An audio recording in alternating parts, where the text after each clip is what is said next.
கையில் ஒலிக்கும் ஒரு சிறிய சத்தம் பின்னால் பல நூற்றாண்டுகளின் வரலாறு. அதுதான் நம் வளையல். டைமண்ட் டிசைனை அப்படியே ரிப்ளிகா லுக்கில் கொண்டு வந்து இப்போ இருக்க ட்ரெண்டுக்கு ஏற்ற மாதிரி க்ளோஸ் செட்டிங்கில் ஜெர்கான் ஸ்டோன் யூஸ் பண்ணி இந்த பியூட்டிஃபுல் பேங்கிளில் கொண்டு வந்திருக்கோம். ஒரே ஒரு டிசைன் மட்டும்தான் இருக்கா அப்படின்னு நினைக்காதீங்க.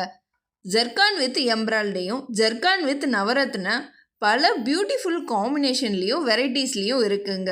அதுவும் இன்னைக்கு வரலட்சுமி விரதம் இல்லையா? நம்ம வீட்டுக்கு வந்த லக்ஷ்மியை வரவேற்கிற மாதிரி இந்த அழகான லக்ஷ்மி பேங்கில் உங்கள் வீட்டுக்கு நீங்கள் எடுத்துகிட்டு போங்க. எவ்வளோ அழகாக லக்ஷ்மி ஸ்மைலி ஃபேஸோடு இருக்காங்கன்னு பாருங்களேன். இது ஃபுல் அண்ட் ஃபுல் க்ளோஸ் செட்டிங்கன்றதுனால நீங்கள் ரெகுலர் வேரும் யூஸ் பண்ணிக்க முடியுங்க. பாருங்களேன் எவ்வளோ அழகாக பியூட்டிஃபுல்லாக இருக்குன்னு. டைமண்டே தோற்று போகிற அளவுக்கு இருக்குல்ல. இந்த மாதிரி ரெகுலர் அப்டேட்டுக்கு ஸ்வர்ண திவ்யமாக ஃபாலோ பண்ணுங்கள். மேலும் விவரங்களுக்கு கீழே இருக்க வாட்ஸ்அப் நம்பரை கான்டாக்ட் பண்ணி உங்கள் ஆர்டர்ஸை ப்ளேஸ் பண்ணுங்கள். இன்னும் ஏன் வெயிட் பண்ணுறீங்க? Thank you all.